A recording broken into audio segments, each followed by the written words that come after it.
Government of India की एक scheme जो ट्राइबल्स के लिए लॉन्च हुई है, धरती आबा।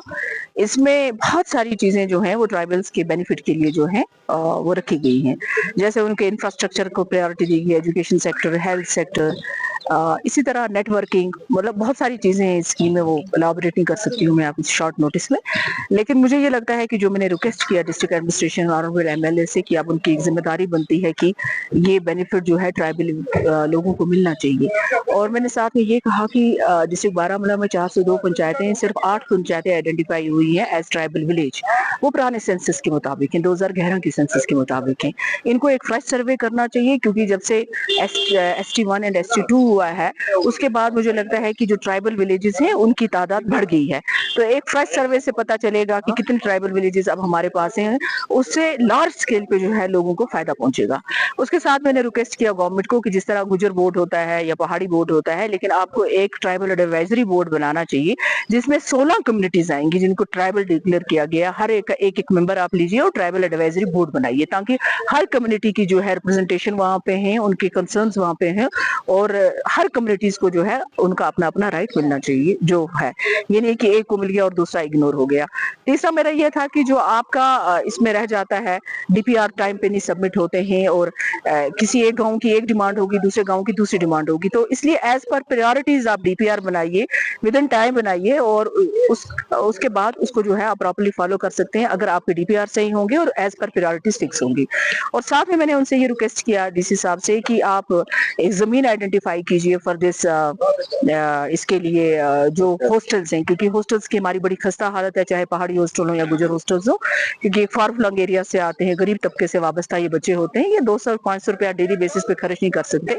जहाँ कहीं हायर सेकेंडरी है, जरूरी नहीं है कि प्रॉपर बारामूला में इनके लिए जमीन आइडेंटिफाई करें, बल्कि बारामूला से बाहर भी आइडेंटिफाई कर सकते हैं इनके लिए जमीन, और उनके अच्छे हॉस्टल्स बनाइए, जबकि आपके पास ऑलरेडी पैसा है इसका, सिर्फ इसको यूटिलाइज करने की जरूरत है और विद इन टाइम इसको करें।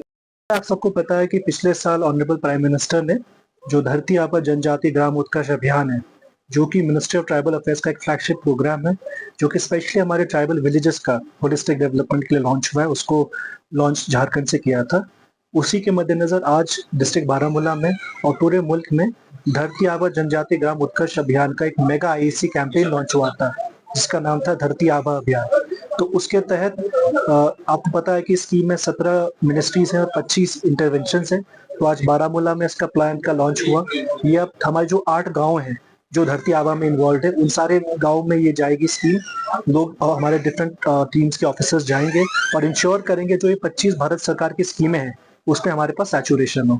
तो मैं स्पेशली जो हमारे 8 गांव हैं जो कि 6 ब्लॉक्स में डिस्ट्रीब्यूटेड है, उनकी आवाम से भी रिक्वेस्ट करता हूं कि आगे आए जब हमारी टीम जाएगी सैचुरेशन कैंप में, और इंश्योर करें कि अगर कोई भी चीज की कमी है, स्पेशली अगर जैसे मैं बात करूं प्रधानमंत्री आवास योजना, जल जीवन मिशन, पोषण अभियान, अगर कोई रोड की समस्या है, आगे आए, अपनी कंप्लेंट को भी रजिस्टर करें, सो दैट इनको हम जहाँ पे भी गैप्स हैं उनको भारत सरकार को कम्युनिकेट करें, सो दैट एडिशनल सैंक्शन आए और इन पूरे एरियाज में हम सैचुरेशन कर पाए। जो आपका मुकाम है उस सब पे आपको फक्र होना चाहिए। और जो आपकी, मैं अभी इनसे पूछ रहा था, जो आपकी ये आधे लोग इसे सफा कहते हैं लुंगी, कुछ लोग इसे पग कहते हैं, आधे पगड़ी कहते हैं, तो इसकी इज्जत के लिए, इसकी विकार के लिए हम सबको एक होना है।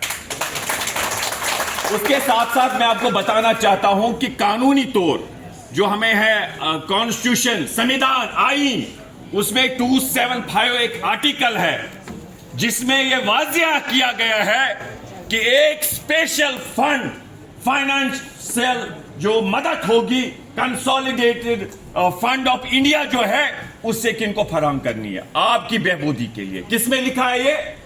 कॉन्स्टिट्यूशन में। और ये जो आपको अदरवाइज जो मिलेगा उसके अलावा है एडिशनल ये चीज जो आपको मिलने जा रहा है। तो इसलिए जो आपके लिए इस वक्त हम जो सरकार की पॉलिसी है, चाहे वो कनेक्टिविटी हो, चाहे वो बिजली हो, चाहे वो एजुकेशन हो, चाहे वो आपके मकान हो, चाहे आपके जो बाकी अभी जो हमारे भाई ने कहा कि 17 डिपार्टमेंट्स हैं जिनकी ये जिम्मेदारी बनती है कि इस स्कीम को, जो गवर्नमेंट ऑफ इंडिया की स्कीम है, इससे आपको ये जो इंसाफ है, जस्टिस है, डेवलपमेंट है, ये एट डोर स्टेप आपको मिले।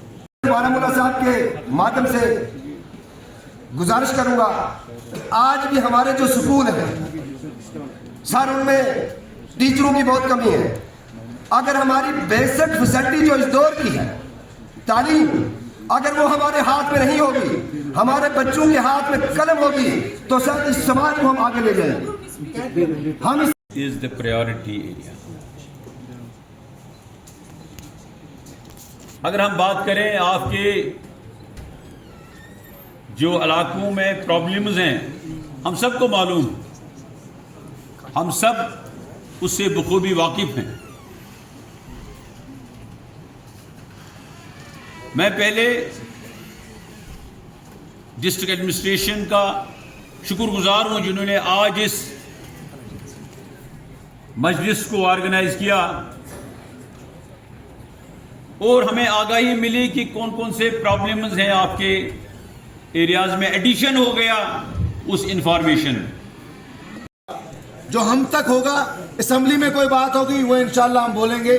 हम आपके लिए 24/7 खड़े हैं, पहले भी खड़े थे, आज भी खड़े हैं और इंशाल्लाह अपनी आवाम के लिए हमेशा खड़े रहेंगे। मैं आखिर में डिस्ट्रिक्ट एडमिनिस्ट्रेशन का शुक्रिया अदा करता हूं कि आप लोगों ने ये प्रोग्राम किया और आप लोग यहाँ आए। मैं एसीडी साहब को एक बात हंसते हंसते बता रहा था कि इत भी तम है गल गल कर गए, प्रोग्राम भी बनया, बच्चा भी नचिया, मेरी भैणा ने भी प्रोग्राम की, तो लेकिन सारा कंडी इलाका का बच्चा तो बचिया था, हमारा उड़ी का कोई ना था। हाँ, काम उसका इजाई प्रोग्राम है, कुटी में भी रखे उड़ी पिच ST1 ST2 ही पॉपुलेशन है। और सबसे ज़्यादा मैं DC साहब से ये गुजारिश करूँगा कि मैक्सिमम ST1 और ST2 की जो है फंड्स अवेलेबिलिटी और डेवलपमेंट का जो है वो मेरे उड़ी में होना चाहिए। और साथ साथ में जावेद साहब के इलाके में जो हमारे ST1 और ST2 के लोग हैं, या कुछ थोड़ा बहुत फारूक साहब के यहाँ पे हैं। मैं मौजूदा गवर्नमेंट के हवाले से बात नहीं करता हूँ। मैं आपको कहता हूँ कि गवर्नमेंट के बारे में प्लेटो ने कहा था, एक बड़ा दानिश्वर एक था, बहुत बड़ा दानिश्वर, उसने कहा था, if the government itself is a chaos and an absurdity, if it rules without helping and commands without leading, how can you persuade an individual in such a state to obey the laws and confine its self-seeking within the circle of the total good? आप इसमें जो responsibility बनती है government की और district administration की, वो ये है कि आपको एक फ्रेश सर्वे करना चाहिए। क्योंकि आप जैसे सजाद साहब ने बोला है ST1 और ST2 आ गया है, तो मुझे लगता है कि मैक्सिमम पंचायतें जो हैं वो अब ST जो है डिक्लेयर हो जाएंगी और उन सबको जो है फायदा पहुंचेगा। अभी मैं रास्ते पे चलते चलते बांडीपुरा किसी से बात कर रही थी, उन्होंने कहा कि हमारे तकरीबन 85% पंचायतें जो हैं वो ST डिक्लेयर हो चुकी हैं। और हमें लगता है कि अगला जो आने वाला प्लान होगा या जो ये स्कीम्स गवर्नमेंट ऑफ इंडिया की होंगी, इसका डायरेक्ट बेनिफिट इनको मिलेगा। तो हमें 2011 के सेंसस में नहीं देखना चाहिए, हमें आगे सर्वे करना चाहिए और देखना चाहिए कि जहाँ फॉर एग्जांपल अगर गुजर कम्युनिटी के 50 लोग हैं, आज आपके पहाड़ी बरादरी अगर 100-150 है वहाँ पे, तो 50% के ऊपर जो भी पॉपुलेशन वाला गांव होगा वो ST गांव होगा और उसको जो है उसका फायदा मिलेगा इस स्कीम का, जो कि गवर्नमेंट ऑफ इंडिया की स्कीम है। दूसरा जो है, मैं DC साहब आपकी थोड़ा सा चाहूंगी, दूसरा ये है कि जो हमारा ये होता है एनालिसिस होती है। एनालिसिस में ये प्रॉब्लम होती है कि किस गांव में किस चीज़ की डिमांड है, वो प्रायोरिटीज फिक्स करें, उसके मुताबिक DPR बनाएं, ताकि एक तो एक्सपर्टाइट हो जाए, काम थोड़ा जल्दी हो जाए।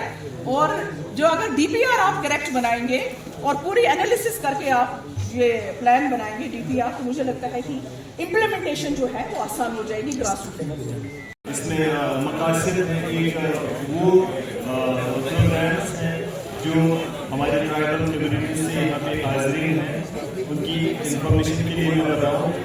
एक वो टाइप्स ऑफ स्कीम्स हैं जिनको जिनमें गवर्नमेंट का कोई